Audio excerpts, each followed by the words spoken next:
ini untuk berbesi Bapak Ibu. Tapi demi cintaku padamu, saya paksakan, saya ingin menemui Bapak Ibu sekalian, terutama ibu-ibu. Bismillahirrahmanirrahim. Assalamualaikum warahmatullahi wabarakatuh.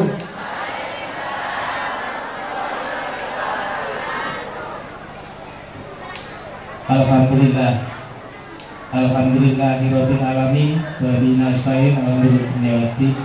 Wassalatu wassalamu ala asrofil anbiya'i wal mursalin sayyidina Muhammadin wa ala alihi wa sahbihi ajma'in wa ba'du. Yang terhormat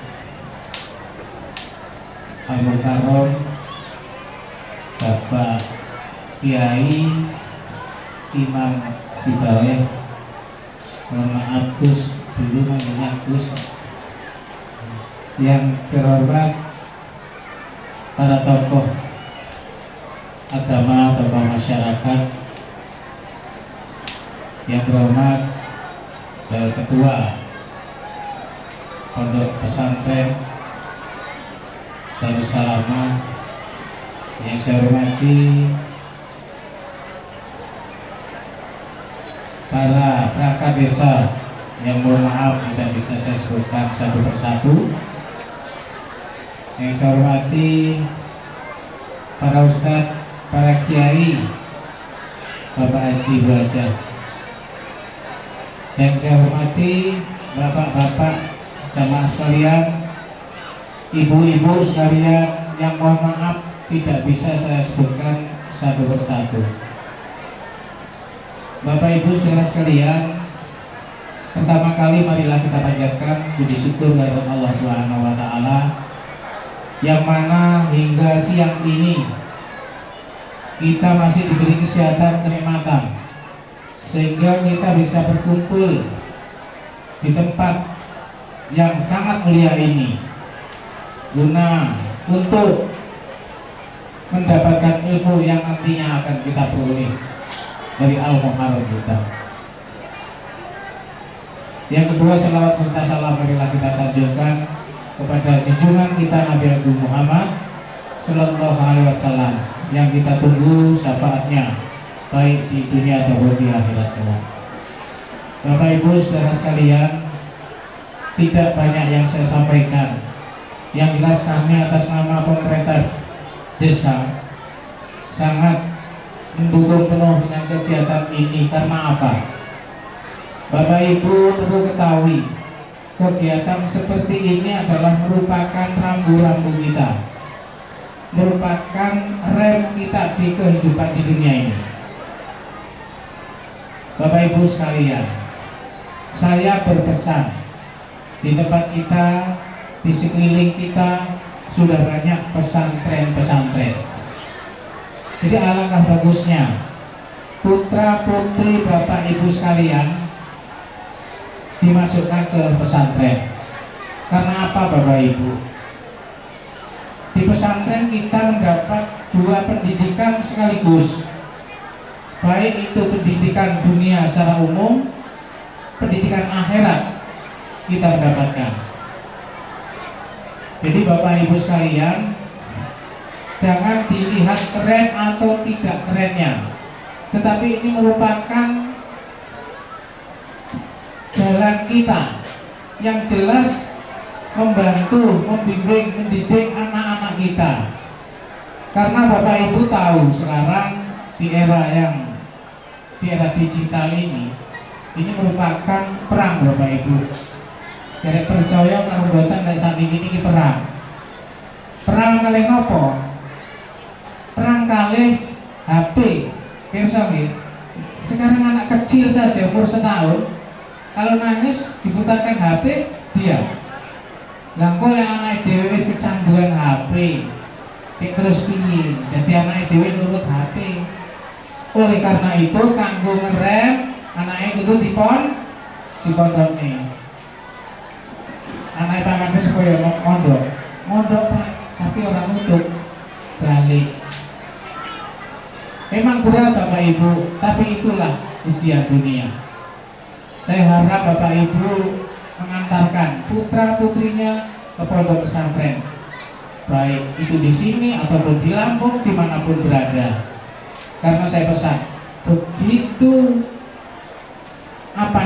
menyesalnya ketika hidup di tengah masyarakat kalau kita tidak tahu sama sekali dengan pendidikan agama. Isim Bapak Ibu. Oleh karena itu saya pesan sekali lagi kepada Bapak Ibu, monggo kita ikuti anjuran para ustadz, para kiai, karena apa? Itu membimbing kita baik di dunia ataupun di akhirat. Saya rasa hanya itu yang saya sampaikan. Jelasnya pasti banyak kesalahan dan kekurangan, saya mohon maaf kepada Allah, saya mohon ampun. Saya akhiri wabillahi taufiq wal hidayah. Wassalamualaikum warahmatullahi wabarakatuh. Alhamdulillah, syukurillah, wassalatu wassalamu ala rasulillah, amma ba'da. Al-Mukarram, Al-Hajj, Al-Alim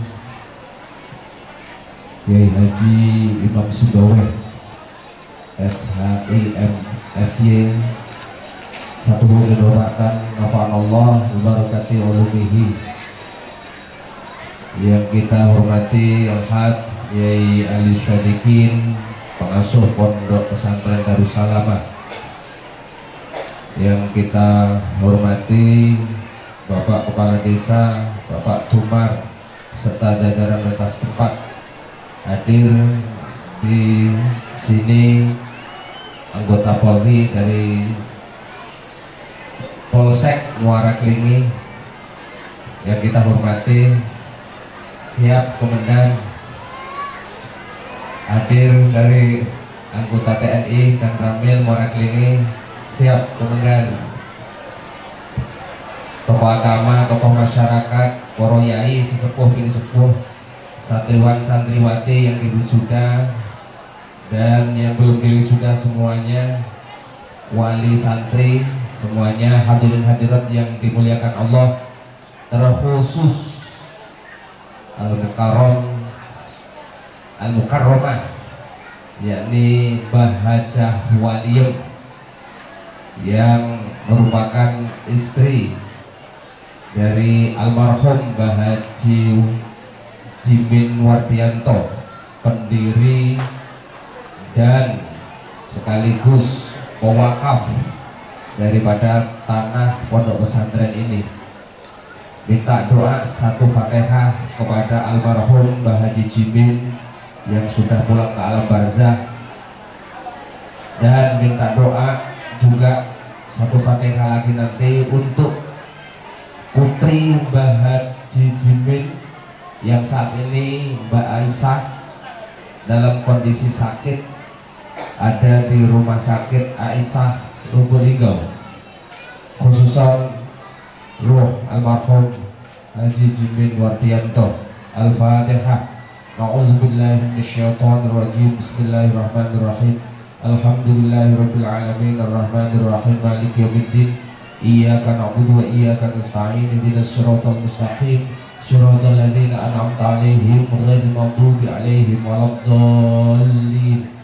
Khususan roh jasadi Siti Aisyah binti Haji Jimin Wardianto almarhum, syifah wal afiyah zahiran wa batin. Al-Fatihah. A'udzubillahi minasyaitonirrajim. Bismillahirrahmanirrahim. Alhamdulillahirabbil alamin arrahmanir rahim maliki yaumiddin. Iyyaka na'budu wa iyyaka nasta'in. Ihdinas siratal mustaqim. Shiratal ladzina an'amta 'alaihim ghairil maghdubi 'alaihim waladdallin. Atas nama pimpinan Pondok Pesantren Darussalamah mengucapkan ribuan terima kasih kepada panitia dan seluruh anggotanya, sahabat-sahabat saya, Ansor, Bakser, Pakar Nusa, seluruh badan otonom yang hadir kali ini. Terima kasih semuanya. Ibu-ibu, majelis taklim semuanya, wabil khusus Gus Baweh, nyuwun barokah pitedah ilmunipun, dan nanti setelah sholat zuhur ada baiatan Torekoh Qadiriyah wa Nasabatiyah langsung ditalkin oleh beliau Al-Hajj Gus Imam Sibaweh sebagai pimpinan Pondok Pesantren Darussalamah Wai Jepara Lampung, merupakan putra yang kelima Mbah Yai Ahmad Sotik almarhum, dan kita doakan semoga beliau selalu sehat walafiat dalam mentalkin, membimbing jamaah yang sudah ruksul dari Lampung, Jambi, ini kemudian sukses. Doa kepada seluruh santriwan santriwati yang di wisuda, semoga mendapat ilmu manfaat dan barokah, dan khusus kepada Yai Rahmat Hudin yang tidak lelah telah membimbing kepada para guru-guru yang doa, semoga panjenengan dibarengi ilmu manfaat barokah, sehat lahir batin, dan santriwan santriwati mendapatkan ilmu barokahnya. Demikian, Allahumma fiq ila aqwamit thoriq. Assalamualaikum warahmatullahi wabarakatuh. Terima kasih kami haturkan. Acara yang selanjutnya, sholawat yang akan dipimpin oleh Guru Hadrah Tansa. Kepadanya dipersilakan. Assalamualaikum warahmatullahi wabarakatuh. Hadirin dimohon berdiri saja. Sallu ala Nabi Muhammad sallallahu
Assalamualaikum warahmatullahi wabarakatuh.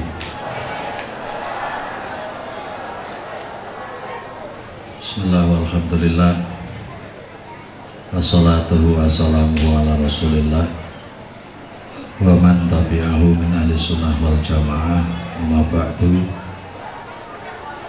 Yang saya muliakan para tokoh, para kiai, para alim, para fakih, para arif, khususipun dumateng Kiai Haji Usman Ali Al Kembaro ini. Lek ningali Pak Usman oleh Pak Ali niku lek mboten nengok piringane kula mboten hafal. Malah nek sing ngandeng-ngandenge berarti Pak sinten Bu? Sing ngandeng-ngandenge Pak Ali, sing rene ngandeng-ngandenge Pak Usman. Kula nggih ngoten nginceng ringkis endi. Kang kula mulyaken Bapak wakil dari Kapolsek maupun wakil dari Danramil, kang kula mulyaken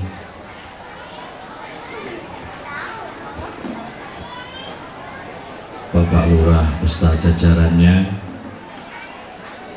kang kula mulyaken para panitia, ingkang kula mulyaken para wali santri, teristimewa dumateng adik-adik santri ingkang tembe melaksanakan syukuran, ingkang kula mulyaken seluruh tamu undangan, mustamiin mustamiat,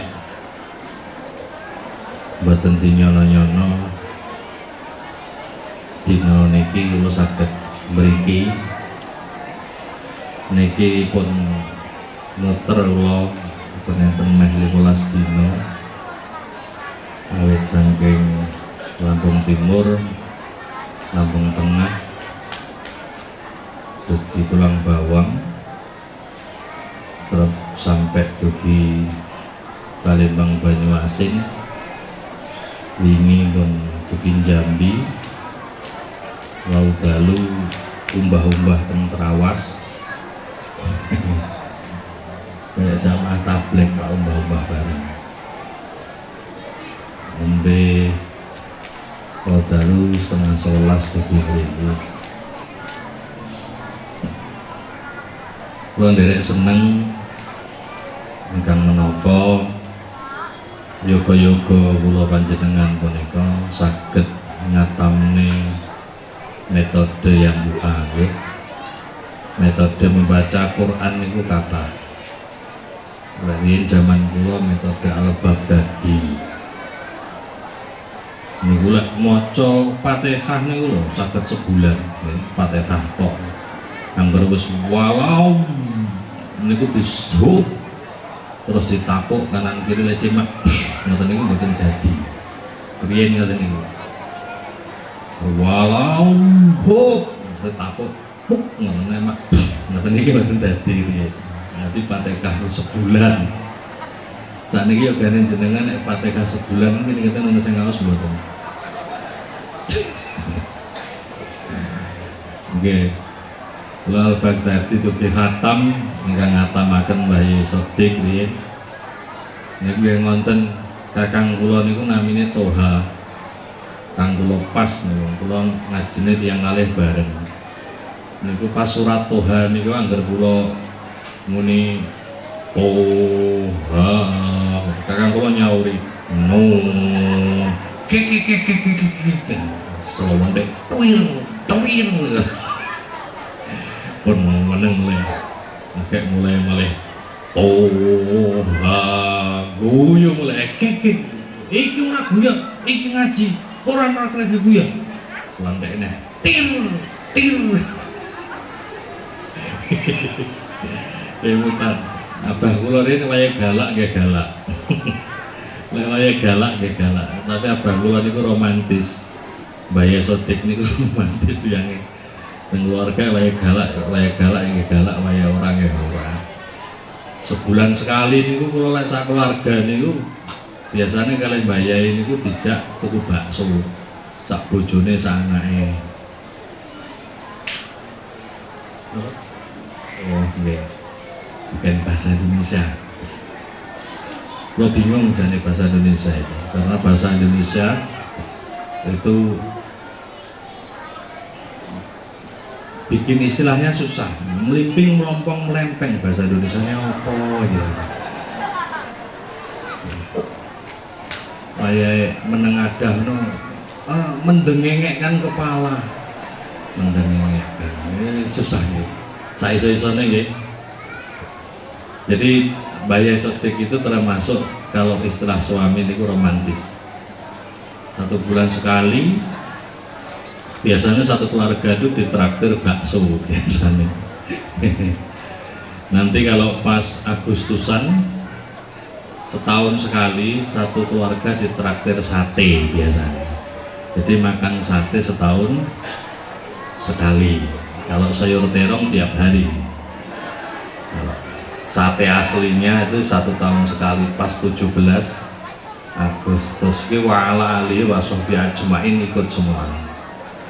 Kalau sebulan sekali bakso, 1 tahun sekali baru sate. Jadi Mbah Yai itu kalau ngajar memang waktunya kereng ya kereng, karena nggak boleh Quran itu buat mainan. Itu dulu metode Al-Baghdadi. Sekarang metode berkembang terus. Orang NU ini kreatif, ada metode Yambu'a, ada metode Bituko, ada metode Anahdiyah, dan metode-metode yang lain. Nah semuanya ini satu, yaitu ke arah ibadah, di mana membaca Quran itu dalam hadis afdhalu ibadati ummati tilawatul Quran. Ini anak-anak kita alhamdulillah hari ini bisa menyelesaikan, menghatamkan satu metode, sehingga pada siang hari ini kita dapat melaksanakan syukuran. Mengapa seperti itu? Nggih, karena belum tentu anak-anak yang belajar ini hatam. Nggih. Anak-anak yang sekolah itu belum tentu tamat. Nah, ini anak-anak ini selesai, jadi patut untuk disyukuri, karena yang selesai belum tentu selesai yang belajar. Bapak Ibu yang saya muliakan, Quran itu adalah salah satu pedoman kita selain hadis. Quran itu lengkap, di dalamnya semuanya ada. Di Al-Quran itu jual beli ada, di Al-Quran itu sosial ada, di Al-Quran itu etika ada, di Al-Quran itu kesaktian ada. Kalau dulu Mbah Yai Sodik ini setiap puasa itu sering ngasih ijazah. Kalau istrinya mau hamil disuruh baca wallahu akhrajakum min butuni ummahatikum. Kalau rumahnya angker, rumahnya banyak jin setannya, banyak penghuninya, itu sama Mbah Yai Sodik disuruh baca ayat kursi 41 kali, mulai dari pojok utara barat jalan ke selatan, setiap walayaudu bulan 3 kali untuk memagari rumah. Kalau mau berkelahi itu dikasih kamim fiatin, penglihatan itu. Kalau mau menghilang dikasih latu trikuhul absor panglimunan, puasane 40 dino, yang 20 hari gak makan. Cah saiki wis ra kuat, malah rek milenial nih. Kemudian wong Jawa-Jawa masih model lama. Jadi Quran itu semuanya ada, termasuk peristiwa yang terjadi hari ini di seluruh dunia. Semua menghadapi apa? COVID apa Pak? COVID-19.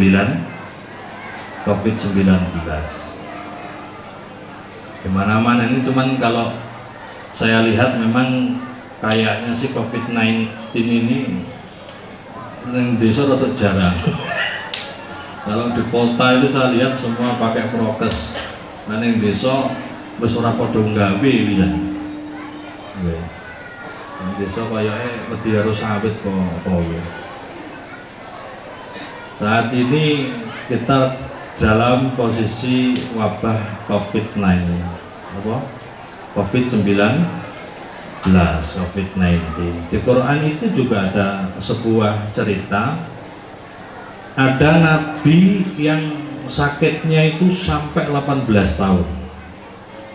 Di Al-Quran itu disebutkan ada salah satu nama nabi yang sakitnya sampai 19 tahun. Jangan ingat nabi siapa itu? Nabi Ayub. Jadi itu ada di surat Shad ayat 40 itu. Wadkur abdana Ayub. Ingatlah hambaku yang bernama Ayub. Nabi wae Bu sing disayang karo Allah yo cek kena wabah. Pemenang jenengan kula sayang apa ora karo Gusti Allah. Jadi ada kisah Nabi yang kena penyakit lama sekali sampai 18 tahun, namanya Nabi Ayub. Nabi Ayub itu orangnya ganteng, gagah, sugih, perusahaan sawitnya kathah. Tapi bojone nggih kuwatah. Nggih, syariat Nabi dulu itu memang istri nggak hanya sampai 4. Dulu itu Nabi Dawud itu 99 nggih. Bojone Pak 90 songo. Tapi sedina aku lek ping selawe ya kuat Pak. Ora kaya sampean seminggu pisane ora mesti. Nabi dulu itu rasa-rasa istrine akeh. Panganane daharane iki lho wong Arab Saudi nggih. Manganane daging nggih. Sampean manganane terong bakar. Ini persis kayak terong bakar. Nabi dulu itu banyak istrinya sehingga anaknya juga banyak. Sama Nabi Ayub juga gitu, ganteng, gagah, kaya, istrinya banyak, anaknya banyak. Nah waktu itu iblis ini kan senengannya iri Pak. Namanya iblis itu iri. Makhluk Gusti Allah itu kan 4. Makhluk Gusti Allah itu ada 4. Yang pertama namanya malaikat. Malaikat itu akalnya sempurna, fisiknya sempurna, nafsunya sempurna, syahwatnya sempurna tapi tidak punya nafsu. Itu namanya malaikat. Fisik, syahwat sama akalnya sempurna tapi tidak punya nafsu, itu malaikat. Maka malaikat itu dikenal monoton. Malaikat itu gitu-gitu aja ora waleh. Kalau dia master nu gak waleh-waleh malaikat itu. Ngono-ngono wae. Jadi malaikat itu sekali jadi notulen, ya wes dia jadi notulen. Ngateti ngamale namanya malaikat Raqib ngate. Nyatet teh. Ditoyo meneh malaikat tugasnya njabuti nyawa. Sapa kuwi? Israil bendino njabuti nyawa ora waleh. Pernah dengar ada kitab malaikat Israel bikin layangan Pak? Nggak ada. Malaikat itu tidak kreatif. Malaikat itu taat perintah. Sekali diperintah itu ya sudah. Sampai kiamat dia akan melaksanakan tugasnya. Makhluk yang kedua namanya hewan. Hewan itu nafsunya sempurna, syahwatnya sempurna, fisiknya sempurna, tapi akalnya sedikit. Itu namanya hewan. Makanya hewan misalnya kambing itu kalau nemu rumput ya sudah nggak tolah-toleh. Ini rumput siapa ya? Enggak Pak, langsung gasak. Kuwi jenenge hewan. Nemu sawit yo langsung gasak. Teko ora ngono. akalnya sedikit, makanya hewan itu nggak sekolah. Nah manusia sama iblis itu sama desainnya, akal sempurna, fisik sempurna, syahwat sempurna, nafsu sempurna. Cuman kalau iblis itu selalu negatif, kalau manusia bisa positif, bisa negatif. Maka dari dulu ada statement dan makalah, orang tuh kalau baik ya bisa di atasnya malaikat, tapi kalau kadang jatuh ya bisa kayak hewan, okay? Nah iblis gitu, delok Nabi Ayub ini sukses. Nabi Ayub itu kerjaannya tiap hari alhamdulillah, alhamdulillah, alhamdulillah. Iri Nabi Ayub, anu iblis ki iri. Akhirnya iblis matur sama Allah, ngomong sama Allah, ya Allah, kalau boleh saya mau nguji Ayub ya Allah. Loh lah kenapa iblis? Ayub itu nguji jenengan bukan dari hati Gusti. Loh, gue kok ngomong ngono? Iya, karena Ayub itu jenengan fasilitasi semuanya. Dia ini ganteng, sehat, kaya, istrinya banyak, anaknya kurang apa lagi? Ya wajar tiap hari alhamdulillah, alhamdulillah, alhamdulillah. Coba kalau Ayub itu dibikin kere, Gusti. Helah, ora kober muni alhamdulillah. Jarene iblis. Oh gitu. Ya wes, kalau mau silahkan. Tapi sampai tak omong iblis, Ayub itu seperti itu dari hati, bukan karena fasilitas semua itu. Oh enggak Gusti, itu karena jenengan fasilitas. Akhirnya bener, iblis ini akhirnya pas Nabi Ayub umur 80 tahun. 80 tahun itu kalau dulu itu masih remaja, Bu. 80 tahun itu kalau dulu masih remaja, karena Nabi itu umurnya bin Nuh itu 1000 tahun. Nah, 80 tahun dari 1000 kan berarti masih jauh, ya. Saiki itu ya 80 tahun ya setuwir-tuwir, ya. Bahkan jarang kalau sampai 80 tahun. Paling jenengan kula itu 50 tahun lagi nggak ada, ya. Angel saiki wis angel. 80 tahun itu Nabi Ayub kemudian pas sholat itu ditiup hidungnya sama iblis. Ini kalau di dalam kitab Ushul Anbiya ceritanya seperti itu. Dalam kitab Badi'u Zuhur juga seperti itu. Jadi setelah ditiup ini langsung berodok. Apa berodok di bahasa Indonesia? Oh, mikirnya suwi ya. Angel atau Jawa di Indonesia nih. Berodok itu penyakitnya. Di mana-mana tumbuh penyakit kecuali di hati. Tapi walaupun penyakitnya seperti itu, Nabi Ayub tetap alhamdulillah, alhamdulillah, alhamdulillah. Nah, karena Nabi Ayub tetap alhamdulillah, iblisnya meradang, makin marah. Ini kurang ajar nih orang. Ini udah kasih penyakit, kok alhamdulillah, alhamdulillah. Woi. Nah, akhirnya sama iblis ini ditambah, Pak. Ditambah, singkatnya cerita itu ditambah anaknya mati semua. Anaknya mati semua. Nah setelah anaknya mati, ini kan istri apa ya konfirmasi, Mas, anaknya Dewi kok ninggal, anak kita mati, Mas. Nabi Ayub jawabnya apa? Alhamdulillah, itu titipan Allah, sekarang diambil yang nitip. Alhamdulillah, alhamdulillah, alhamdulillah. Ngoten Bu, kalau jenengan punya suami anaknya mati terus alhamdulillah, alhamdulillah. Mbak apa nih Bu? Mbak saduk. Ini terus berobat sampai bondone entek, anaknya mati. Kuwi tetep napa? Alhamdulillah. Nah karena Ayub tetap seperti ini, akhirnya iblis ini yang diganggu adalah istrinya.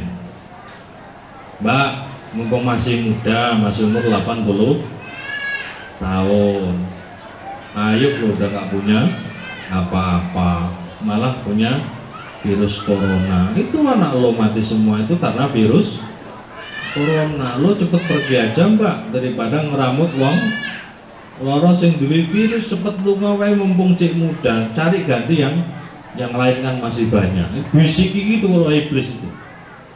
Wah, akhirnya semua istrinya pergi kecuali satu namanya Siti Rohmah. Nah Siti Rohmah ini istri Nabi Ayub yang hitungannya paling jelek pak. Makanya dulu muncul filosofi kalau pengen bojo yang setia itu ya carilah yang jelek. Dari muda jelek, makin tua tambah parah.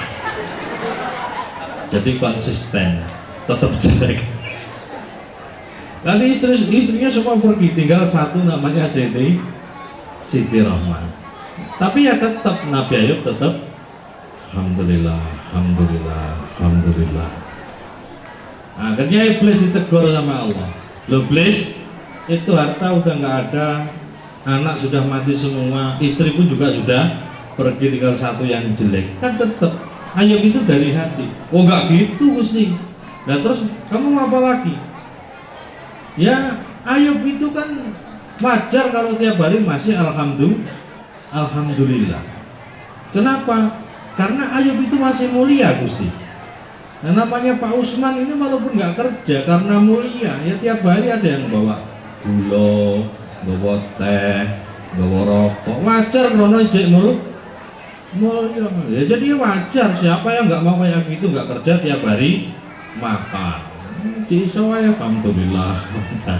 Nah terus ya saya uji lagi Gusti. Oh iya wes. Akhirnya tenang, iblis itu yang dibisi Pak Lurah. Pak Lurah dibisi. Pak Lurah sampai itu tanggung jawabnya besar. Ini di kampung ini ada yang kena corona. Ini kalau di sini terus nanti warga kena semua itu loh, semua anaknya sudah ketularan mati semua. Sebagai tanggung jawab pemimpin sama harus ambil sikap. Akhirnya Pak Lurah rapat karo RT ini, karo kaduse, karo BPD ini. Piye iki persoalan ini? Akhirnya kesimpulan Nabi Ayub difungsikan ning ora-ora. Jadi hilanglah kemuliaan Nabi Ayub hingga diusir oleh masyarakat. Nah, kemudian uriplah wong loro ning ora-ora karo Siti Rohmah, dibikinin gubuk kecil gitu. Wes tiap hari Siti Rohmah itu merawat suami. Nabi Ayub itu udah nggak bisa apa-apa, lemes, mau kamar mandi digotong, dimandiin, mau ke WC juga habis itu cebokin. Lama bu, sampai 18 tahun Siti Rohmah kayak menunggu. Sampan itu coba dari Siti Rohmah iso gak bu? Ya bojomu stroke mungkin sampan 12 tahun iso kayak Siti Rohmah enggak?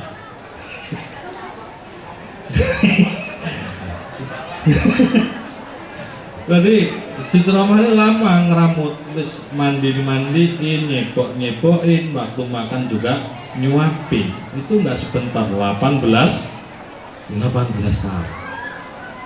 Nah karena Nabi Ayub masih tetap alhamdulillah. Iblis makin meragang, kurang ajar ini orangnya.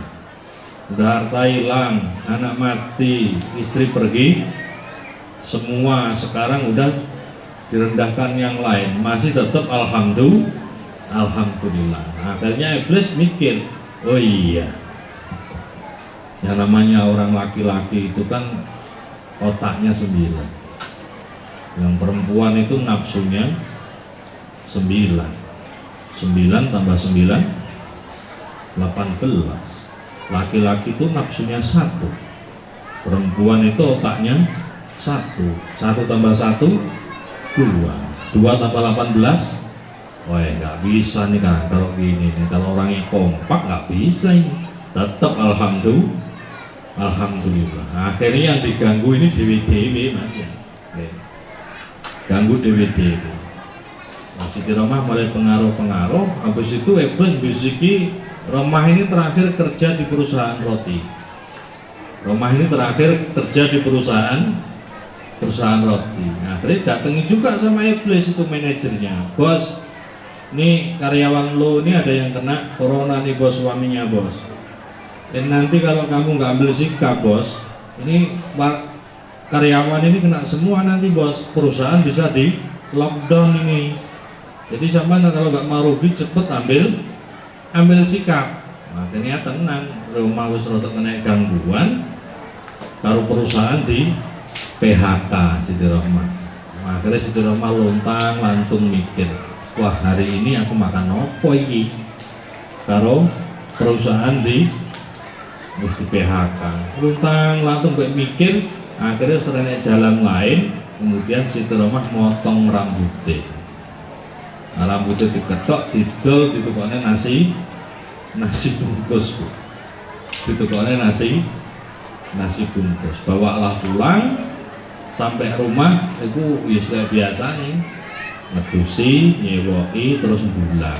Nah pas nyuapin itulah Siti Rohmah ngomong, ini sudah 18 tahunnya, Mas, sampean kan nabinya Allah, sampean kan disayang sama Allah. Lah kok iya toh Mas, sampean minta sembuh sama Allah, kan sampean sayang Allah. Nanti kalau sampean minta sembuh, insya Allah sama Allah dikasih sembuh. Nah kok Nabi Ayub tak jawab ngeten, Dek, kita itu dikasih bahagia sama Allah itu sudah 80 tahun. Sekarang baru dikasih kayak gini, ini baru 18 tahun. Aku isin dek 80 tahun ra bengok 18 tahun kok bengok. Lah kok Siti Rohmah muring-muring. Emang nek isin potong sampean warak. Sampean nggak ngerti posisi saya Mas. Keluar ini selalu dihina orang, nyari kerjaan sana sini susah. Tadi sudah di PHK. Ini loh nasi ini dari rambut saya. Saya nggak tahu besok kita makan apa. Kok sampean enak-enaknya ngomong malu? Emang kalau malu perut sampean kenyang? Oleh muring-muring sehingga Siti Rohmah sampai emosi ini. Ya udah Mas, kalau gitu aku nyesel kayak gini. Mendingan kayak mbak-mbak dulu itu karena udah pergi masih cantik. Ini aku udah jelek ya. Pokoknya aku pergi sekarang. Metu Mas. Pas metu toko lawang, Nabi Ayub ngomong, Dek, sampean minggat tenang, sampean keluar tenang. Awas nek sampean balik meneh, saya cambuk 100 kali. Ini di Al-Quran di surat Shad ayat 43. Sama baca nanti guys, ben mantep sampean. Akhirnya Rohmah pergi juga. Nah ketika Rohmah pergi ini jauh, Allah berfirman di surat Shad ayat 2 itu, Ayub urkut birik selika hadza muktasalun. Surat As-Shad ayat 42. Urkut jejekno sira, hentakkanlah kakimu ke bumi. Birik jelika kelawan sikil sira. Hadza muktasal, iki banyu iki gawene adus. Terus omben. Tenang, akhirnya Nabi Ayub ini menghentakkan kaki, muncullah sumber. Kemudian sumber itu dibikin mandi, kemudian diminum. Nah, tatkala Nabi Ayub ini mandi, gamisnya kan dicantolin itu Pak. Nah gamis yang dicantolin ini banyak belalang yang datang. Nah belalang ini masuk ke baju Nabi Ayub. Ketika masuk dia berubah menjadi kuning, emas. Akhirnya penuh ini gamis ini.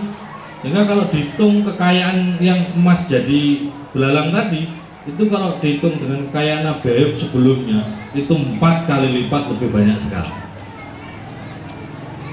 Nah sekarang kesimpulan Pak.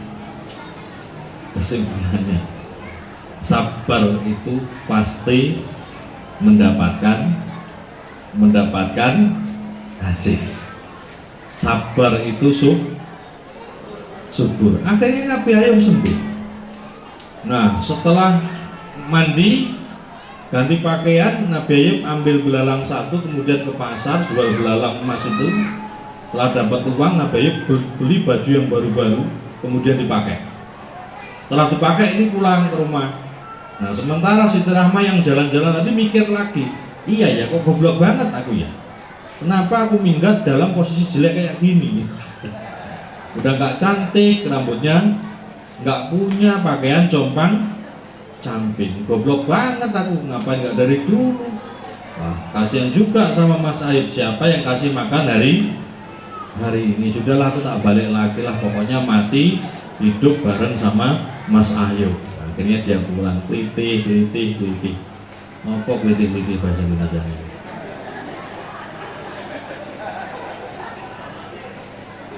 Iya Pak, ini klitih ini intonasinya piye?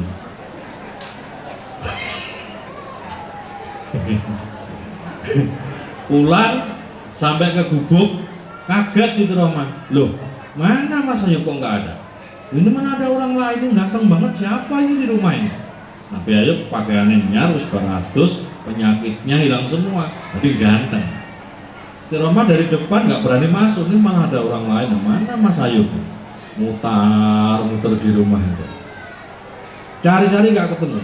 Balik lagi ke pintu, lihat ini siapa ya, Mas Ayub bantu tapi kok enggak. Boleh meneh nyolot adoh melakukannya, baik nyolot. Mas, sama di mana Mas?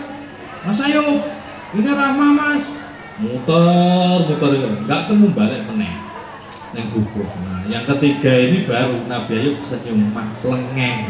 Apal karo untune langsungan. Walah taubuk mak beraut. Sampean sama suami sampean giginya apa enggak Bu?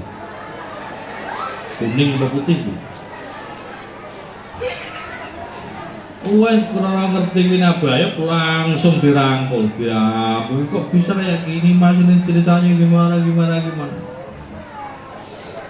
halus saya Pak. Kita saat ini juga wabah COVID-19. COVID-19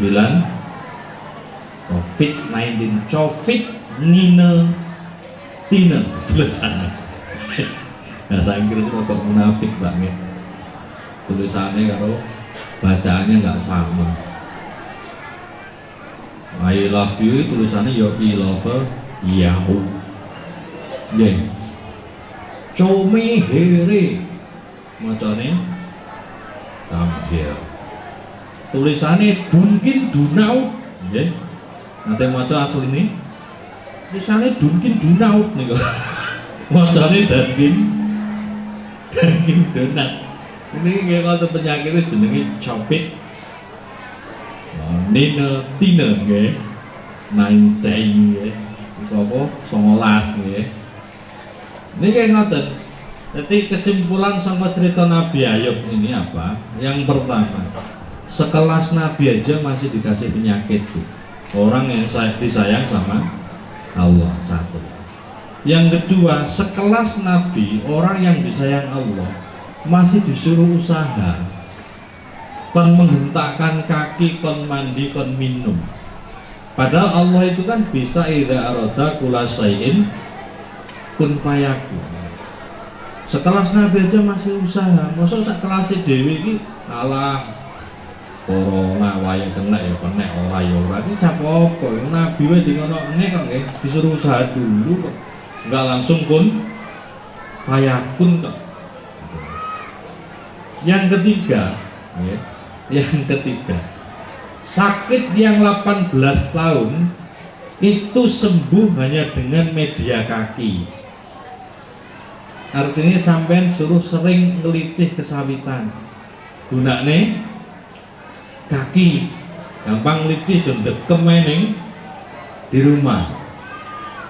Yang kedua, sakit 18 tahun sembuh medianya mandi. Sampean sehari mandi berapa kali Bu? Mandi berapa kali? 2-3. Ya udah, sekarang lagi virus ini mandinya 18 kali. Kalau resik virusnya renanya. Lek perlu dirinso. Yang ketiga, sakit 18 tahun ini sembuh dengan media minum air bening. Nggih. Niki lek mlebu teng ruqyah dadi napa niki? Dadi terapi ya. Jadi terapi. Jadi tiap hari jangan lupa dalam posisi wabah seperti ini tetap olahraga, gunakan kaki. Yang kedua sering mandi. Yang ketiga minum air bening. Ya kuwi sapa ngerti tafaulan seperti itu kita Muga-muga kabeh terhindar dari corona. Ngoten Pak nggih. Ini ada di Al-Qur'an ngoten. Nah, adik-adik ini anak-anak kita ini kan belajar Quran. Nggih. Nah, ini muga-muga apa yang ada di Al-Qur'an ini adik-adik nanti ngerti semua nggih. Adik-adik ngerti semua. Apa yang ada dalam Quran itu kan komplit, dari sosialnya ada, etika, adab, akhlaknya ada, pengobatannya pun juga ada, kesaktiannya pun juga ada. Itu semua ada di Al-Qur'an. Nah, ini baru menghatamkan metode. Tentunya untuk mengupas Al-Qur'an itu tidak hanya metode membaca saja. Mungkin kalau metode membaca kita tahu mana tarkib, mana tafhim, mana ismam dan yang lain. Belum nanti belajar mulai nahwu, sorobnya, usul fikihnya, mustalahul hadisnya, terus belum tafsirnya. Ini bagian daripada memahami Al-Qur'an. Nah, ini masih panjang. Nah, diharapkan dengan syukuran ini adik-adik ini lebih bisa bersemangat lagi. Semua berproses loh nggih. Pak Yai Ali, Pak Yai Usman, Kulo ini juga dulu pernah seperti sampean. Semuanya butuh proses yang sampean harus tenanan. Karena nggak ada rumus, guru itu bisa minterin murid itu nggak ada rumusnya. Mbok gurunya profesor, kalau muridnya mau dengerin, ya bangga, maksud lagi. Gurunya pinter, muridnya mau ngerumah nih. Kira-kira muridnya pinter berarti. Jadi buat nenten rumus niku, guru bisa minter ke murid. Murid kalau pengen pinter, ya pertama memang harus belajar sing tenanan. Kalau di pondok itu anak-anak dikasih tahu di pelajaran ala-ala. Yang pertama muncul adalah dukain. Wong belajar itu syaratnya harus dukain. Dukain itu cerdas, smart, peka. Artinya orang cari ilmu itu nggak boleh pekok. Jadi kalau nemu telek, ya ora usah nanti dikongkon. Ngerti telek kendang diresiki, kok ngenteni dikongkon kuwi jenenge pekok.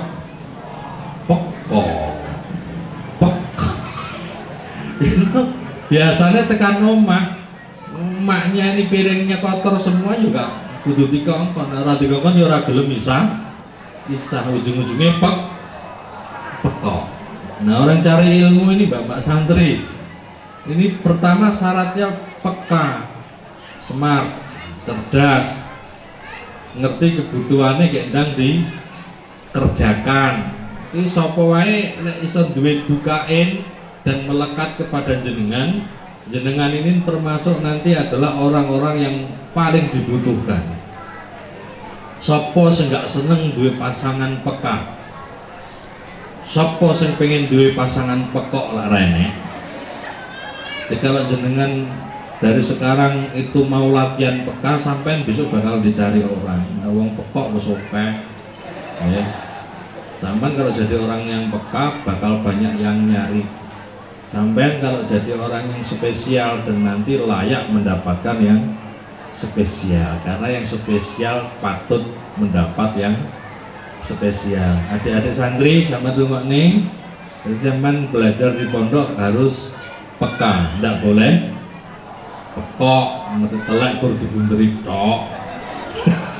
Nek dikongkon gak ngerti kancane belum tangi wayahe salat jamaah ya gendang di gugah, lah ora sampean pekok, nggak memenuhi syarat. Pondok ini tempat jenengan latihan, tempat action jenengan. Nanti setelah selesai pondok, sampean kan di rumah action sama masyarakat. Intinya jangan waleh-waleh ning pondok ngomongi kancane jamaah, sehingga nanti ning omah ngomongi bojone ya ora waleh karena wis biasa kulino. Siji muncul dukain, yang kedua muncul khirsin. Khirsin itu cinta, khirsin itu suka. Orang belajar itu harus suka, harus cinta. sehingga apapun yang ada di pondok ini tiada terasa. Wong niku nek seneng Bu, nggih, walaupun bojo ini ning Papua, cintanya di Papua, ya Papua itu nggak ada jauhnya.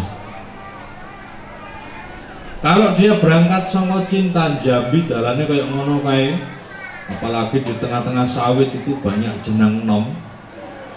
Apa jenang nom itu bahasa Indonesia? Jalannya meletrek.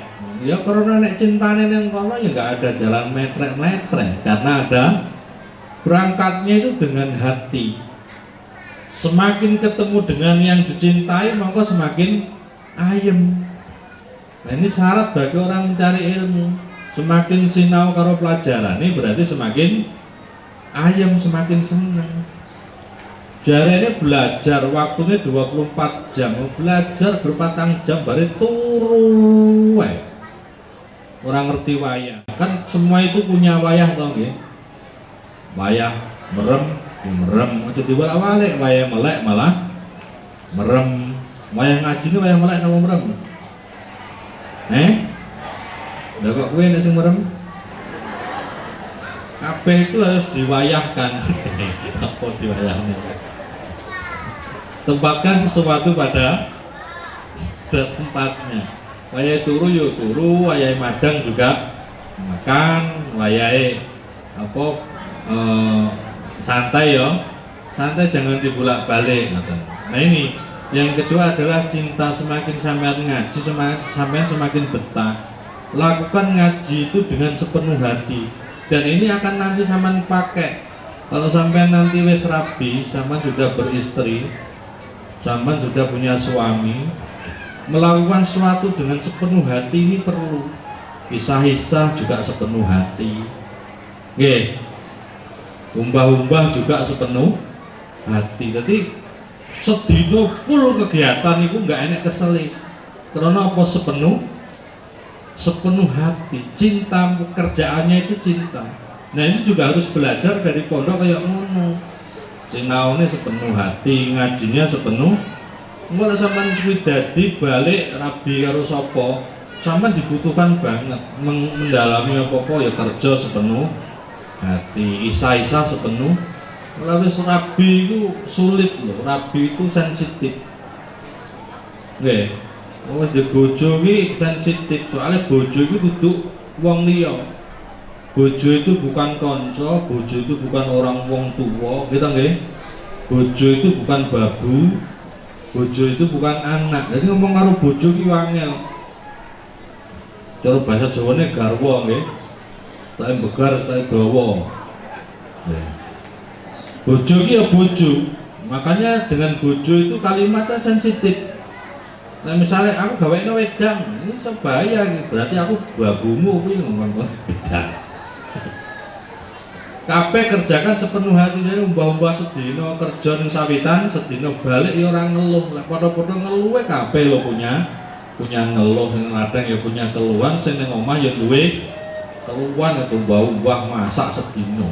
Jadi ben gak saling mengeluh, belajar. Saiki cilik ngene iki penak le belajar sampean. Mulai wis tuwek susah. Orang itu semakin tua semakin banyak aturannya. Sak sampean iki ngomong aturan, semakin tuwek oke. Aturan sampean saiki mangan gula sak gelasnya bebas. Mangan daging sak ember wae bebas sampean masih muda. Coba lek wis tuwek, lek ora oleh akeh mangan.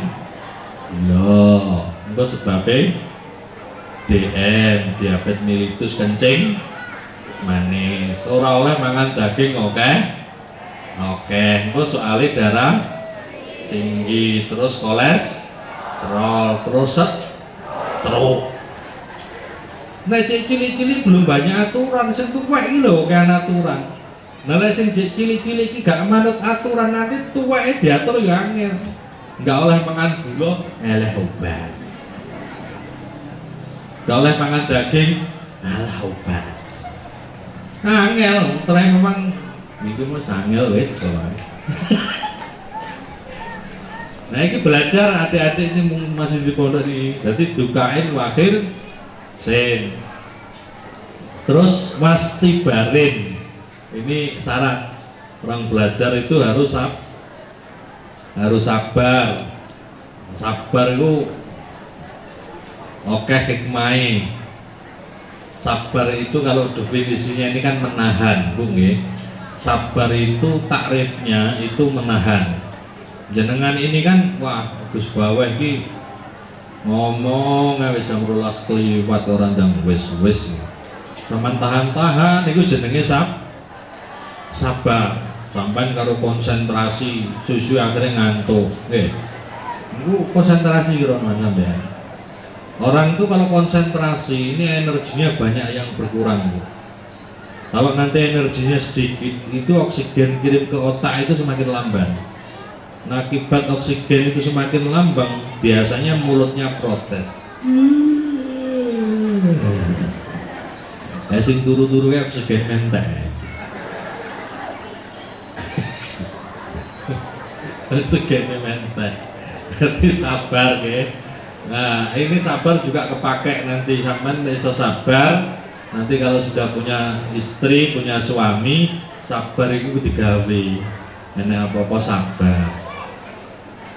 Ora enek wong ki sing butuh pasangan muringan ki rene. Ora enek sing ngacung. Sapa pengen dipasang galak muringan ngacung. Ora enek walaupun ngarang gawe bojo galak barangnya. Tapi lek sabar kabeh, ora wong Inggris, ora wong Cina, ora wong Prancis, kabeh butuh pasangan sabar. Jadi kalau anak-anak kita ini latih sabar pasti nggak akan rugi. Sabar butuh latihan saya. Bukain, makisin, wastibarin, wabul, botin. Berbotin itu duwe kemauan. Kemauan itu tingkat nomor 1. Urung mesti kemauan itu duit, ya. Karena banyak juga anaknya orang kaya nggak selesai mondok. Banyak anaknya orang kaya nggak selesai belajar, gitu nggih. Bukan zat itu tidak harus uang. Pertama itu yang muncul adalah kemauan. Banyak ke orang sekarang tuh anaknya orang kaya jadi miskin, orang miskin juga jadi kaya itu banyak sekarang. Kenapa? Ya, karena anaknya ini tidak punya kemauan itu. Kemauan kan inti.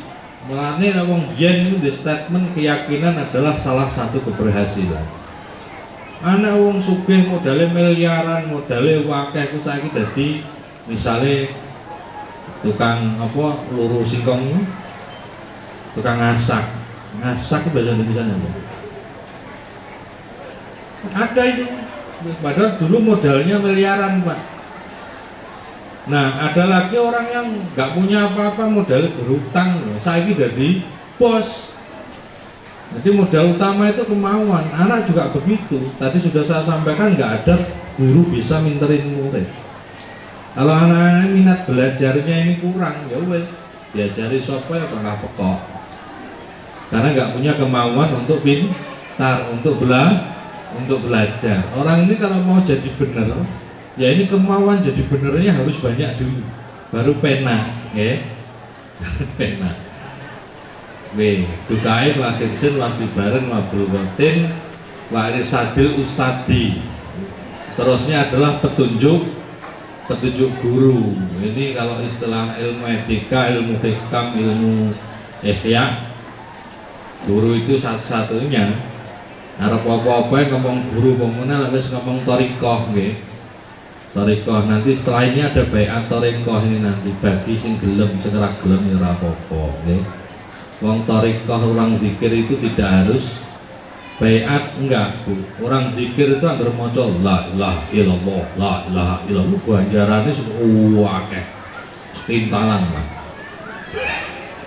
Zikir itu tidak harus baiat. Perintah zikir ini juga orang banyak tuh. Fadkurullah, zikirlah kepada Allah qiyaman di waktu berdiri, waktu udan dan di waktu duduk, wa ala junubikum dan tatkala engkau berbaring. Zikir ini ngadeg berpahala, duduk berpahala, geletak pun berpahala. Tapi walaupun zikir itu fleksibel, caranya mudah, hukumnya sunnah. Sunnah itu apa? Sunnah itu dikerjakan mendapat pahala, tidak dikerjakan tidak apa-apa. Itu namanya sunnah, dikerjakan mendapat pahala, tidak dikerjakan tidak apa-apa. Nah anehnya Pak, kebanyakan orang ini pilih yang tidak apa-apa. Jadi zikir itu dikerjakan mendapat pahala, tidak dikerjakan tidak apa-apa. Nah kebanyakan orang pilih tidak apa-apa. Sementara kewajiban yang lain kita itu disuruh fastabiqul khairat, disuruh kompetisi. Rumusnya kan jelas, mayyazro yaksud, barang siapa menanam pasti menuai. Fa may ya'mal mithqala dzarratin khairan yarah wa may ya'mal mithqala dzarratin syarran yarah. Barang siapa menanam baik maka akan menuai baik. Barang siapa menanam jelek maka akan dapat yang jelek. Hidup itu kan feedback, timbal balik. Wong ki lek ngidoni wong yakin didoni wong, gak percaya idono nandingmu. Nah seperti itu. Jadi orang itu kalau nggak baiat itu mentalnya mental sunnah, ramoco rapopoek, ora maca ra dosa, kecuk yo ora maca ra dosa. Nah akhirnya kalau istilah mayazro yaksud, barang siapa menanam menuai, wong sing rapopo ini menanam mboten. Sementara adunya mazra'atul akhirah, dunia itu tempat menanam yang panennya di akhirat. Nah kalau kita nggak nanam apa-apa ya nanti di akhirat nggak dapat apa-apa. Jadi orang zikir tidak harus baiat. Cuman kalau nggak baiat biasanya ora opo. Sementara yang ayat yang lain kita disuruh fastabiqul khairat, bahkan sampai istri Pak. Suami sama istri itu kan ibadah privat. Ibadah itu sifatnya personal, individual, diperebutkan. Sampai saya ngantuk kesel ngaji ini kesuwen, Pak ngantuk kesel ngaji kesuwen, sholatnya dhuwur Pak, sah mboten? Bapak Ibu ngantuk aku sholatno dhuwur, sah mboten? Ibadah itu privat, pribadi. Niki lek jenengan kemutan Pak Bu nggih. Sesayang-sayangnya anak bojone dhewe, mbok sing bojone sitok apa bojone loro nggih. Wong sing paling sayang karo awake dhewe iku lek awake dhewe mati, kulun nafsin dha'iqatul, setiap orang pasti mati. Lek awake dhewe mati, orang yang paling sayang sama kita tuh paling pol mung nangis. Paling adoh mung sampai pinggir kuburan, ora gelem dikubur. Sapa sing daftar ngacung? Ayo jarene sayang karo bojone gelem dikubur bareng ora. Lala dikek jenazah rong dina wis gidro-gidro. Uripe diambungi, mati malah diwedeni, gitu nggih. Ibadah seperti itu, sama istri anak harus bersaing, fastabiqul khairat. Nah, tapi lagi-lagi memang baiat itu tidak wajib, cuman penting. Soalnya kalau nggak baiat, ini mentalnya Allah nggak zikir gak apa-apa, nggak zikir gak dosa. Ujung-ujungnya ya gak nantur-nantur ya orang ngunduh ngoten nggih. Niku logikane ngomong. Termasuk niki wae juga di baiat dadi murid kon matengne pelajaran sing dibaiat mau pelajaran yang ngoten nggih dijanji kabeh.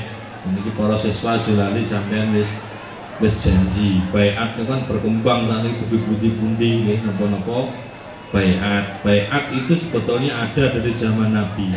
Itu ada di surat Al-Fatihah ayat 10, ada juga di surat Al-Fatihah ayat 18, juga ada di surat Al-Mumtahanah ayat 12. Nyolong lho tidak dibingat iki iso. Teng Mumtahanah ayat 13 nyolong lho, wale nyolong kan wis haram to. Dibingat ora nyolong iki iso. Ini surat Mumtahanah ayat 12. Tapi nek ngomongnya napa bingat iki bidengah kulo bidengatin dolalatin pinar biyen sampean jane lan ngantuk lak turu dhewe. Nggih. Niku wae sadil ustadi ini teng thariqah kuat niku karena murid niku kudu sesuai gurune. Nek ora sesuai ngendikane Mbah Sotik saru. Nah, pemerintah nanti belajar taklim tanwirul qulub, bagaimana laku murid sama mursyid niku nggih. Karena teng mriki pun diterangke kang manan. Yang terakhir adalah watuli zamani. Syarat mencari ilmu yang terakhir adalah Suwe Bu, iki jam 1 wae teko jam 6 sore iki Bu. Suwe ora. Syaratnya tulis zaman sepanjang waktu mulane pencari ilmu itu minal mati ilalah gula ilmu itu harus lama. Adik-adik ini ngono nanti wis mulai gede-gede coba cowok coba cewek sih rampung nih dhisik sama nih generasi ini Pak Yai Usman generasi ini kabeh iki sing enek kabeh iki insyaallah 50 tahun meneh wis kene. Mulane ra ngesewani kemelelet ngetrik iki 50 tahun meneh wis mati kabeh. Insyaallah ngoten iki. Nah, ini generasi ini adik-adik dhewe niki lek niki mboten didukung benjing sing nerusne perjuangan sinten. Jadi khususipun dumateng wali kang samping nika tolong adik-adik punika terus didukung ing dalam belajar sehingga saged tulis zaman. Soalnya nopo tulis zaman itu syarat terakhir, Pak. Kalau kita bilang anak kita itu dukain peka, pekane piro? Lah saiki lho ngapalne alfiah ra patek godak. Nah, kula riyen ngapal alfiah sak jam saged 50 kula wa Muhammadin wa malika madura wa para malika kalian. Sakniki jek apal. Ana dola pada apa tasan soro sekali apa yang kata. Hak aku rukul dari waya minilah hatta kolasa tapi lah saiki wangel kon apalan. Kon main game pinter. Apalan terus sasak niki. Nggih. Dia mung perkara pate apal. Dia mung cinta seneng main game. Dia mau sabar bolak-balik pengennya balik. Dia mau sangu ya kemauannya juga kurang. Dia mau petunjuk guru ya sering melanggar. Garek sitok jimate tuli zaman. Nanti sing payah ini termasuk sing tuli zaman. Nah, kang finish terakhir kula jenengan monggo dongaken monggo ing dalem yoga-yogane dewi niki belajar saged tuntas. Yoga-yoga ini belajar bisa mendapat ilmu barokah yang manfaat. Yoga-yoga ini belajar saged tiang dados tiang ingkang sukses di dunia hatal akhirah. Amin amin ya rabbal alamin. Mungkin itu yang bisa saya sampaikan. Saya akhiri wassalamualaikum warahmatullahi wabarakatuh.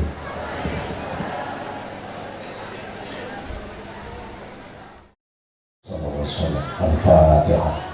أعوذ بالله من الشيطان الرجيم بسم الله الرحمن الرحيم الحمد لله رب العالمين الرحمن الرحيم مالك يوم الدين إياك نعبد وإياك نستعين الصراط المستقيم صراط الذين أنعمت عليهم غير المغضوب عليهم ولا الضالين أعوذ بالله من الشيطان الرجيم بسم الله الرحمن الرحيم اللهم صل على سيدنا وحبيبنا وشفيعنا ومولانا محمد وعلى سيدنا محمد وبارك وسلم الحمد لله اللهم انصرنا فإنك خير الناصرين وافتح لنا فإنك خير الفاتحين واغفر لنا فإنك خير الغافرين وارحمنا فإنك الراحمين وارزقنا فإنك الرازقين يا رحمن الرحيم بسم الله الذي لا يضر مع اسمه في الأرض ولا في السماء وهو السميع العليم بسم الله ما شاء الله لا يسوق الخير إلا الله